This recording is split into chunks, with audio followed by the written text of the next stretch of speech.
এই লোকটিকে মরুভূমির দেবতা অভিশাপ দিয়েছিলেন। যখনই সে জল পান করতো তখনই সে মরুভূমিতে পৌঁছে যেত। 5 দিন পর সে কোনো মতে বাড়ি ফিরে এলো।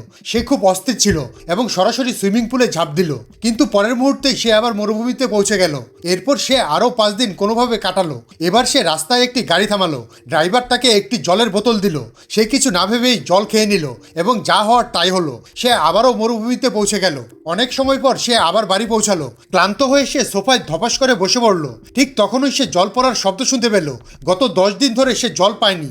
এবার সে নিজেকে আর সামলাতে পারল না। সে কল খুললো এবং 1 গ্লাস জল ভরলো, কিন্তু এবার সে সাথে সাথে জল পান করলো না, শুধু নিজের আঙুলটা জলে ডোবালো এবং 1 ফোঁটা জিভে দিয়ে দেখলো।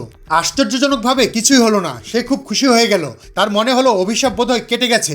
তারপর সে এক চুমুক পুরো গ্লাস জল খেয়ে নিল। আনন্দে নিজের জুতো খুলে সে পুলে ঝাঁপ দিল। কয়েক মুহূর্তের জন্য সে মুক্তি অনুভব করলো, কিন্তু ঠিক পরের সেকেন্ডেই আবার মরুভূমিতে পৌঁছে গেল। তার মানে অভিশাপ এখনো বহাল ছিল। এবার সে পুরোপুরি ভেঙে পড়লো। অসংখ্য কষ্ট সহ্য করে আবার শহরে ফিরল। ক্লান্ত হয়ে একটা দেয়ালের পাশে বসে পড়ল। ঠিক তখনই তার পুরনো একটা কথা মনে পড়লো। সেই সময় এক সুন্দরী মেয়ে তার কুকুর নিয়ে পাশ দিয়ে হেঁটে যাচ্ছিল। লোকটা বলল, এক্সকিউজ মি ম্যাম, একটু জল পাবো? মেয়েটা বলল, সরি, এটা আমার কুকুরের জন্য, বাথরুমে গিয়ে চেষ্টা করুন। আর তখন ওই লোকটার মুখে ধীরে ধীরে হাসি ফুটে উঠল। আর ঠিক পরের মুহূর্তেই অভিশাপটি সেই মহিলার উপর চলে গেল।